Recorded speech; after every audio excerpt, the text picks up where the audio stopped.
base gratis.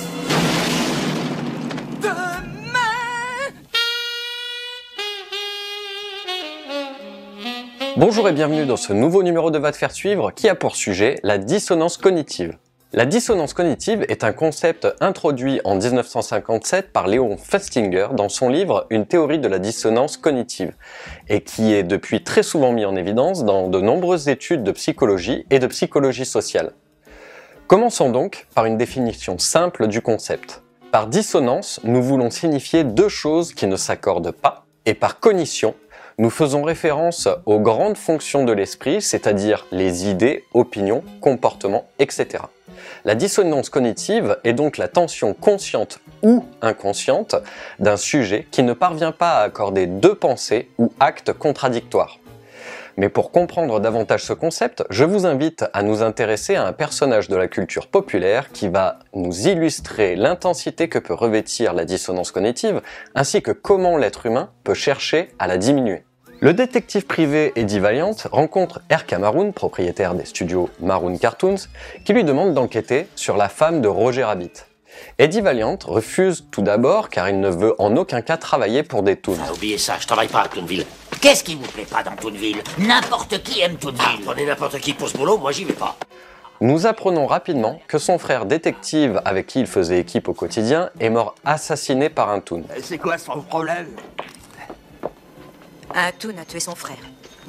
Nous comprenons ainsi pourquoi Valiant ne veut pas approcher les toons et encore moins travailler pour leur défense.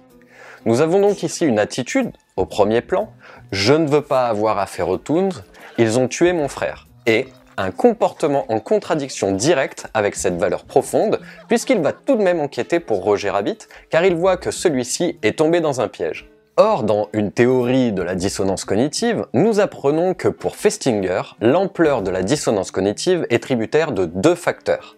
Premier, l'importance des cognitions pour le sujet. Plus ces cognitions seront liées aux valeurs essentielles du sujet, plus la dissonance sera forte. Et deuxièmement, la proportion des cognitions dissonantes, plus elles seront nombreuses par rapport aux cognitions consonantes, plus la dissonance sera forte. Dans la mesure où Eddie Valiant ne veut pas travailler pour les toons car l'un d'entre eux a tué son frère, nous avons affaire au facteur numéro 1, c'est-à-dire que ces cognitions correspondent à des valeurs profondes. La dissonance cognitive qui est en lien avec ce type de valeurs essentielles à Valiant est donc très forte. On voit la difficulté à plusieurs comportements, irritabilité, fuite de la réalité, agressivité, tout un tas de manifestations qui peuvent s'avérer problématiques dans la vie quotidienne en société. Écoute bien, gros plein de viande. Je ne travaille pas pour les toons. Oui. À présent, voyons comment Valiant va encore nous permettre d'illustrer les théories de Festinger pour ce qu'il s'agit de diminuer la dissonance cognitive. Car oui, dès 1915, Freud avait déjà compris dans Pulsion et Destin des pulsions que l'être humain recherche toujours un état psychique d'homéostasie, c'est-à-dire un état sans tension psychique ou somatique. Et dans son domaine, Festinger poursuit ce constat en signifiant que les sujets vont toujours se débrouiller pour retrouver un état de consonance cognitive, ou si vous préférez, que les pensées, actes et valeurs s'accordent entre elles pour diminuer cette dissonance. La diminution de la dissonance peut s'obtenir de trois manières que nous allons énumérer. Changement du comportement de la cognition et respect de l'attitude.